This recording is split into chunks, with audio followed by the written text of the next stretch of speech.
Okay, so we all know that the book Unmasking Autism by Devin Price is incredible. It is a great book about autism. But there are also so many other books about autism, ADHD, and neurodiversity in general that are so good and deserve just as much hype. So today I'm going to share with you some of my favorite books about autism and ADHD, especially those that are geared towards autistic and ADHD adults. Let's dive on into it. Hey, editing Megan here. So I just wanted to point out ahead of time so that you know that I know that every single author on this list is white, and that's a problem. I literally didn't even realize it until I got done editing the video, and I was like, oh my gosh, like that is such a problem. I do not want my only image and understanding of autism and ADHD and neurodiversity to come from white people like me. But I didn't want to scrap the video entirely because these books are still really good books. They just aren't enough. My reading list needs to expand. So what I'm going to do is take the next couple of months and read as many books as I can from authors of color on the topics of autism, ADHD, and neurodiversity. And then I will make another video like this featuring more diverse authors. So that's my plan moving forward. And I also just want to take this moment to apologize to all of my viewers who are people of color who might feel really excluded by this list. I sincerely apologize for my limited scope of what I've been reading. White supremacy and racism can be sneaky at times. And I know this probably feels really obvious to a lot of people of color watching, but as a white person, I have a lot of areas that I'm not aware of my own racism and white supremacy. And now I am aware, and you know my plan moving forward for how I'm going to fix it. Thank you so much for your patience, and I hope you still enjoy this video. First is the I Am Autistic workbook by Chanel Mariah. For me, this is a 4.5-star book, which basically just means that it's perfect in every conceivable way, but it just didn't give me that 5-star feeling. If you've been on Book Talk or BookTube or anything like that, you know that a 5-star rating is really personal and very subjective. So this totally could be a 5-star book for you.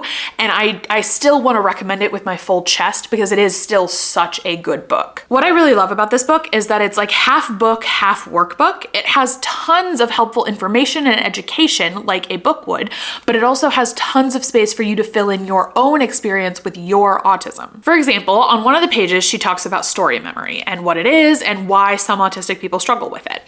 But she also includes this section for you to write your own experiences with story memory. And each page is kind of like this: information, space for you, information, space for you. And this layout is just really helpful. I also just want to say this book is visually stunning, and it's not just the front cover that's like this beautiful watercolor.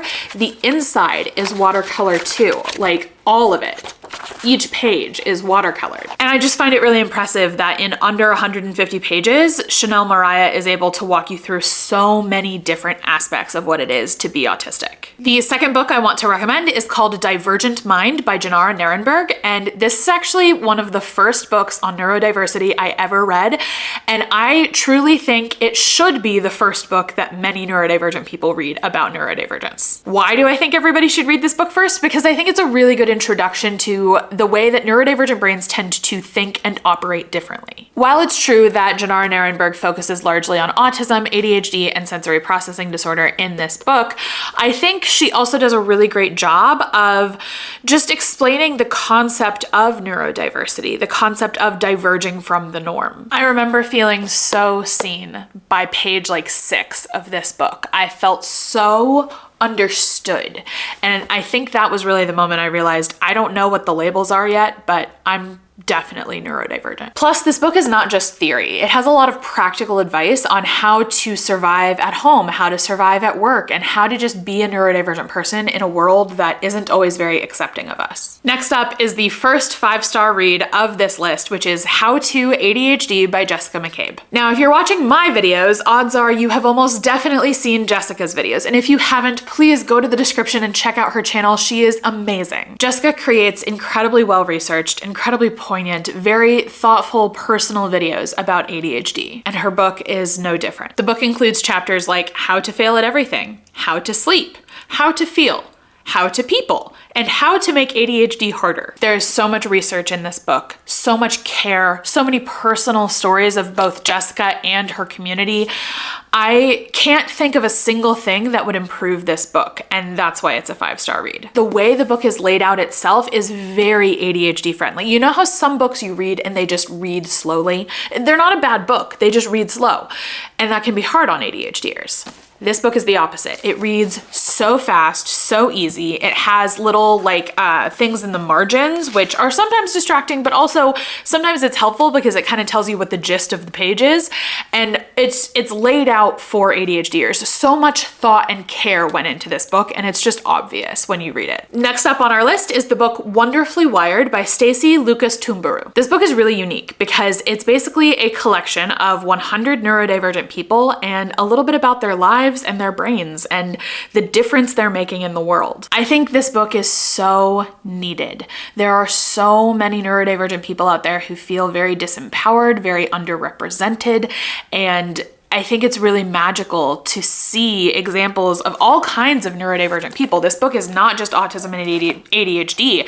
It features Keira Knightley and her experiences as an actress with dyslexia. It features a surgeon who has Tourette's and so much more. Not to mention, every single person has a completely unique art style. So like here is John Elder Robeson, but here's Princess Beatrice, and here's Michael Phelps, and here's Michael Wolff, and they're all just completely different art styles. And I just find that really representative of how all of our brains are so different. However, this book only gets a 3.5 stars from me because there are some really problematic people included in this book, from Temple Grandin to even Elon Musk. To be fair, this book was published in 2023 when Musk was definitely not like a good guy, but was at least not an open and out Yahtzee. And despite the inclusion of some pretty problematic people, there are also some incredible people in here whose stories deserve to be told. And so this is a 3.5 star for me, and I still think it's worth a read. The next 5-star read on this list is, of course, Unmasking Autism. Now, I know most of us have heard of this book, but just in case there's someone watching my channel who hasn't, I felt the need to include this because it really is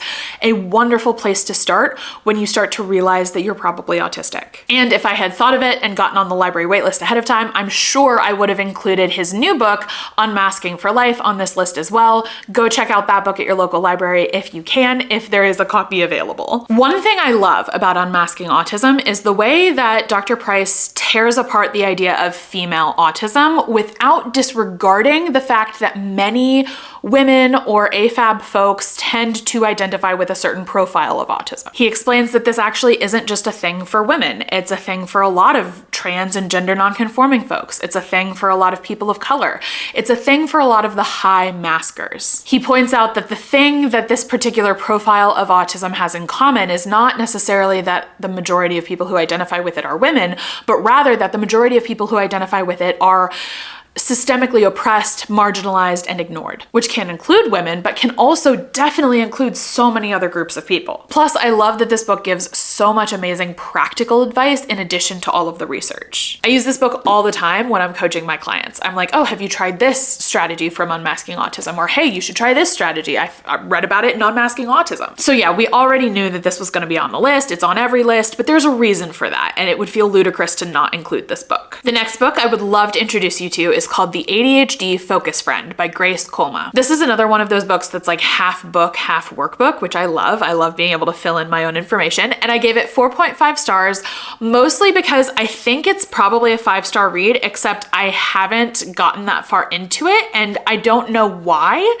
And that makes me think there's maybe something about the book that's less inviting than, say, the How to ADHD book, which was super accessible. Maybe there's something about this book that's holding me back from getting really into it, or maybe it's just me, who knows? But so that's why it's 4.5 stars. It looks like an incredible book. I want to dive into it. I'm just having trouble, and I don't know if that's me or if it's the book. First and foremost, this book is gorgeous, like literally stunning.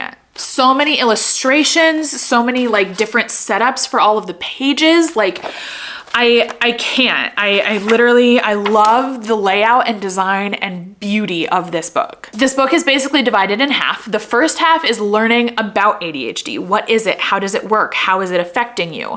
And also there's a huge emphasis on unlearning the shame associated with ADHD, which I think is really powerful. And then the second half of the book is the Future ADHD Planner, also designed by Grace Colma, and some other productivity templates that I think are just so helpful. The next book I want to introduce you to is called We're All Neurodiverse. And before you run away at that title thinking it's like the, oh, we're all a little bit autistic bullshit, that's not it at all. Please allow me to explain. See, neurodiverse and neurodivergent are two different words with 2 different meanings. And this book really dives into those different meanings. See, neurodivergent means that your brain or mind diverges significantly from the societal expectation of normal. Neurodiverse, on the other hand, just means that there's more than one neurotype present. So we as a society are definitely neurodiverse because our society includes everyone, from neurotypical people to ADHDers to people with epilepsy and so much more. The point of the book, We're All Neurodiverse, is to show that we're all in this together, neurotypical or not. It's all of our jobs to make a better, more inclusive society. This book does a great job of explaining the difference between the neurodiversity model and the pathological model of understanding neurodivergence. It's informed, it's nuanced, and it takes a bold stance on what it believes our best steps forward should be. And the final book I want to talk to you about is actually my book. See, I have a book coming out this upcoming September, tentatively called I'm AuDHD, Now What? And there's no star rating on this one because I have no idea how to give a star rating to my own book, which isn't even published yet, so don't even ask. So as you'll notice, all of the books on this list were about neurodiversity in general, autism specifically, or ADHD specifically. None of them were about what it's like to be auDHD. And auDHD is so much more complicated than just 1 + 1 = 2. It's a lot more like throwing salt on a fire and it makes all those pretty colors, right? It causes a chemical reaction, it causes a combination and a change when the two come together. In my book, I go over the DSM criteria and why they're usually pretty unhelpful, and I kind of redefine what the criteria for autism and ADHD and auDHD might look like if they were written by us for us. The book also covers how to build happy and healthy relationships, how to survive at work, and how to deal with just the daily things of living. I have so many coaching clients who tell me that they got diagnosed as autistic, ADHD, or both, and they felt really overwhelmed by the newness of it all and very underwhelmed by the support they were given. A lot of people come to me and say, I wish there was like a welcome manual for this stuff. So I wrote one. If you want to make sure you get the book as soon as it's available this September, go to the description and get on the book waitlist, and you will be the first to know when it's available for pre-order. So go forth with your new reading list, and I will see you all next time.